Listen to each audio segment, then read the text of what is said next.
Hello there, folks, and welcome to the stream. My name is Mike D'Angelo, aka That Tellest Guy, and I am joined by the... Wait a minute, you're the host today! Hello! Oh, I'm supposed to be talking. You're the host! He told me I have to do it today. Hello. Hello! Yay! So, in the world of Tellest, I am the Weird Witch Wand Maker. And most of what I do is magic wands, but I wanted to, for the upcoming events that we have, which are this weekend at Fan Expo in Philly, and the Philadelphia Renaissance Fair next weekend, Memorial Day weekend. Which is also in Philly. I'm going to be selling additional creations of mine, non-wand artwork. So today we thought we would show off some of the stuff that I've been working on. It's kind of fun, kind of tedious to make assembly line items, but I did have a lot of fun with these mimic chests. So typically when I do a wand, no two wands are alike. Every once in a while I'll revisit the same idea or the same concept for something. But for this, I really liked the idea of having a mimic chest. So these are just those little craft unfinished wooden chests that you can buy. And glass eyes, little glass eye cabochons. You can get a whole pack of them on Amazon. What I did was Cabochons from Amazon? Cabochons from Amazon. So what I did was I used the same technique that I used to put the clay on the wooden wand to fix the eyes to the chest. I sculpted it to make it look like, essentially, if a mimic were to open its eyes right before it bites you. And each one is a little bit unique, but it's the same basic concept. So I think there's 19 in this batch, and I tried to do them in phases, so our house is very messy. Is this including the one that went to Matt for his Burt? It does, but... So, 18. Oh, no. So you can see, there's another angle here. We have some additional pictures in here somewhere, but you can see that That's my favorite. with the little twofer in the front. I did try to make them, so they all have the same basic concept, but each one has a little something unique. Most of them have 2 teeth up top, 3 teeth at the bottom on each side, so for 10 total teeth. One of them has 12, and that special one with just the little, I was thinking, there's an aquatic creature that has that. I don't remember, a deep sea creature that just fish? has There is that weird buck-toothed fish. Yeah, that's kind of the concept for it. These are other items that I started working on. So these are little gnome pendants. So there's little witches and wizards in there. I used a natural little tumbled gemstone in each one. And I just kind of played around with it. I love the little Scandinavian gnomes. You see them everywhere now. There's gnomes for every holiday. But I like them, so I wanted to do this. These are little mushrooms with crystals at the bottom. They're all done with a matte paint, so this makes it look a little bit brighter than it actually is, but it's a very just earthy cottagecore type necklace. I know a lot of people have, mushrooms are very popular in the cottagecore space, and yeah. That's a close-up. They're very cute. I also designed these to kind of fit into the bosom. So, there's one side that's, protruding larger and another side that's sort of, triangular, so it'll fit nicely on a chest. These are mini ones. So there are little amethysts on here, little amethyst shards, or citrine, which is heat-treated amethyst in this case, because citrine doesn't grow like that. But yeah, they're just little shiny wands. They're made with mica powder, and I used a gloss finish over top of them. I figure if somebody, either doesn't have a use for or can't, doesn't want to spend the money for a larger full wand, they can get a little mini travel wand and wear it as a necklace. And that's a close-up. Each one has the same basic design, just a little simple leaf design with a little swirl on it. These are boobies. I thought they would be a lot of fun. What were you going to say? Nothing. I was just going to say they are being ghosts for Halloween, not the KKK. Yeah. Well, oh God. I didn't think about that. No. You ruined it. No, No, clearly it's a booby. It's a booby. It's a booby. It's a little bee with a little ghost outfit on, not a white hood. Ruiner. That's me. Anyway, the body of the bee and the ghost sheet is made with like a matte finish, and then the wings have a little like shimmery blue mica powder, so they're really cute in person. And that's a close up. They're relatively large. Like all of these pieces are pretty like Yeah, I mean that's they're substantial pieces. that's your hand. Right, exactly. They're definitely like not itty bitty things. I had to like have room enough to play with The details. the and stuff. details. Yeah. And that's a close up of some of the wizards and the witch. And these are, I only made 3 of these. These are little hobbit doors. I used another set of the little natural gem tumbles. That's Preonite, Appetite, and Tiger's Eye. And I just designed the door around sort of what I thought went with the gem. Looks good. Well, thank you. There's a little loop at the top, and it's kind of like hidden in the brush, but you can kind of see it on the one on that side. Yeah, that's one over here. Yeah. All these I'm putting on like little satin cords, like little black satin cords, but you can wear them with like chains as well. And that's a close up. You can see all the little details. It is a little bit of a pain in the butt to do things like that tiny, but it is. Especially when you got shaky hands. I know. And... Well, they're less shaky now that I quit my stressful job. Woo! Yeah, so if anyone's at the events, give me money, I'm poor. These are 3 of... So I didn't do a lot of these. I did 2 of the claw, 3 of the Ouija board. What are they really? Called. Stop it. When it's not done up and it's flesh colored, it looks completely different. Yes, we were having fun with it. And witch. Then I did a little Kersplat witch, so it looks like she flew into the bosom when it's on, and there's a little amethyst in the broom. Mm-hmm. Switch.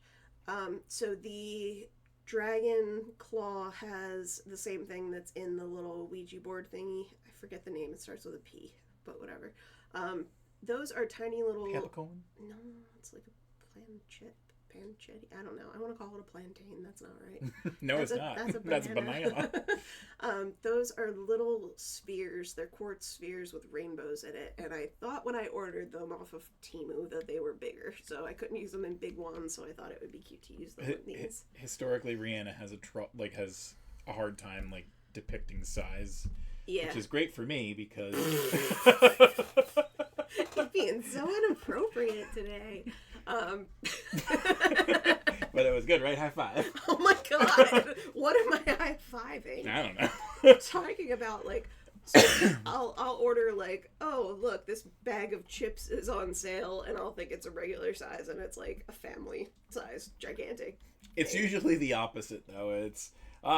this tent will make sure that we can go to a fair. And then it's like, oh, it's a tent for ants. Yeah, basically. And that's a close-up of the other one. I still have to paint the detail on that one. That is Luna inspecting one of the boxes. Is that the one earlier where she was very talkative? Yeah, she was upset because I was paying attention to something other than her. She's a pookie. So that's a front view of the little mimic chest. I'm calling them mini mimics, but it's really like, I feel like, is mimic copyright infringement? I don't think so. I don't think that D&D was the first one to do it. Okay. So. Yeah. Well, all right, then it's a mini mimic chest. So that's what it looks like. I have the little purple tongue under the latch there. Blah, blah, blah. And then inside each of them, this should be on the next picture, is a set of D&D dice. And I tried to match the dice to the eyeball, like the little glass eye on the top, and the general color as well. And the general color, yeah. I played with the design. I tried to do exactly what I do with the wands when I don't like go into it with an actual plan. Like what vibe does this give me, and then I just match the paint to the product, and that's how we'll have them displayed with a little nomming.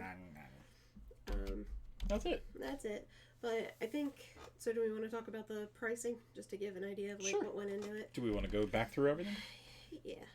Well, we'll start with them. So I went back and forth on the price because honestly, they're a lot of work. Like it's probably a minimum 3 hours active work. And when I say active work, I mean like I'm actively sculpting, I'm actively painting, not like the drying time, the baking time, like any of the time in between. It's the amount of actual effort that goes into it. So it's at least 3 hours. I think we landed on pricing that, like, I want it to be affordable. That was the whole thing. I want it to be something that someone can go, oh, that's, you know, in my price range. Because some of the wands, because of the time it takes and because of the detail, are like $100 or upward. Right. So these, I'm putting a $40 price tag on them, but I'll do a cash discount for $35. And I think that's fair for a handmade good. Like, it's completely handmade, it's completely unique. I don't use molds, I don't use nothing's made of resin, so I can't like reproduce the same thing over and over again. So I think that's fairly reasonable. Similarly, I'm putting a $25 price tag on any of these, and you saw the size, they're regular, you know, they're pretty substantial. $25 but 20 cash. And I think that's also fair for the amount of time it takes. These I might put more at like 2 hours of active work, maybe like more or less depending on whether or not it's the first one I'm doing. But because I'm doing like batches of them, you know, like it doesn't take less work, but there is less like thought process that goes into some of them. So when you say 2 hours, what does that equate to? Same price? 2 hours of active work. Well, really, 2 hours of active work is $10 an hour, but which is ridiculous considering. I know. Well, but it's I think it's fair, and the whole idea is to get, you know, things in people's pockets. Right. I wanted something affordable, and I want someone to be able to like wear it around and, you know, be happy with it. So just the 2 prices, right? Plus the wands. Yeah, just the 2 prices. I'm trying to keep it as simple as possible.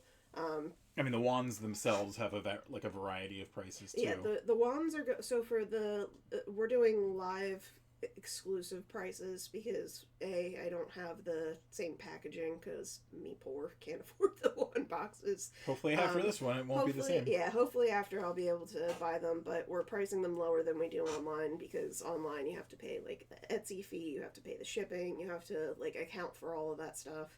But the live event's gonna start with all the way down to $25 is the base, and that's for like a very simple wand, like extremely simple. It's a stick with a thing on it, because that takes me 2 hours even when it's a really simple. You got to do wand. the painting and everything still. Right. So the majority are going to be and they typically have the carving that you do too. And the carving, yeah. Right. So the majority are going to be between $45 and $85. So it's a $45. $65, $85 are the price ranges for the ones. So an $85 one would typically be $100 online. And then what I'm selling for $100 would typically be $125. So the idea is the higher the number, the deeper the discount, essentially. So normally I would sell like the top tiered wands that have like Herkimer diamonds and have taken like, you know, 10 hours of work or thereabouts. Those ones I would sell for $200 typically, but these events it'll be $150, which is the lowest I've ever brought it. So I'm hoping that we get some sales in. There was something else that I wanted to bring up and I lost my thought already. I'm sorry. It's okay. But we're going to be, you know, I'm really excited to bring these to the events. I'm excited to see what people's reactions to them are. And I'm excited to branch out from wands. I think it'll be a lot of fun to see people's reactions. I think that they'll go over well. I have my theories on what I think will do well. We also have the pens that you're going to be bringing too, right? Or are you running low on those? I have enough for this event, and I think that it'll be fine. I put together the little pens with like the focal beads, like the beadable pens. Those ones are $5 because I don't I make them, but I don't hand make all of the materials that go on. And it does still take a lot of work. And it does take a lot of work. You were saying like when you were first doing those, your fingers were hurting afterwards and everything. Yeah, because it's a lot of it's trial and error really, because you have to figure out like what fits together, what works.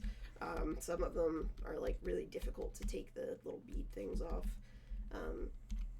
But yeah, I'm excited to see how these go. I think that the good thing is if the pendants go well for this first event, then I have like 4 days until our next event to throw some more stuff together.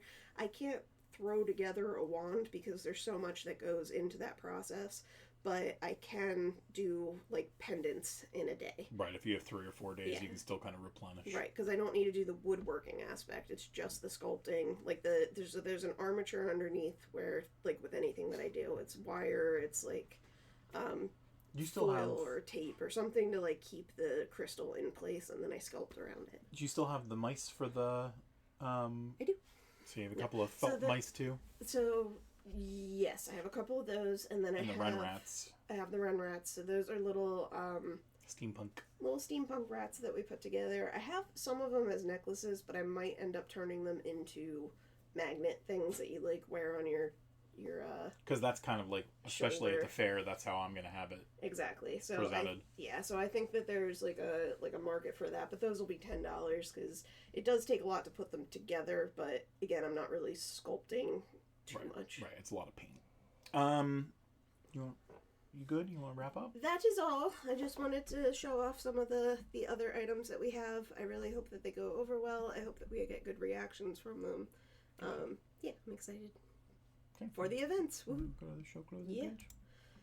Oh, you got to do this part. Why? So, folks, on the screen, you'll see all the places where you can find Tellest and Weird Witch Wands and stuff. Tellest, so nervous. Shut up, Tellest. I'm not good at this part. Tellest.com is where you can find links to everything else that's on here. Patreon.com/Tellest is where you get like sneak peeks of stuff, and you can get battle maps of things that Michael puts together. YouTube.com/World of Tellest is where you find these videos after Twitch has gotten them off the platform. Drive Through RPG is where you can find Michael's maps that he makes. They're inexpensive. Go buy some for money so he can buy me birthday presents. My birthday's next month. Twitch.tv. I'm trying to read this. Tweet their own /that Tellest guy is where you're here, so you know what that is. Tellest.etsy.com is where you can find the wands for sale. You can find the maps for sale, which we're getting replenished soon. Yeah, because we found a new person. Print partner. Yeah, new print person partner. A new print person partner. TikTok.com/Tales of Tellest is where you can find videos of our dogs who are adorable, and you can see videos of us two being stupid with them, because we are. And TikTok.com/WeirdWitchWands is where you find all my creations, including these non-wand items. So that is all. Fare thee well, and until next time, we'll miss you.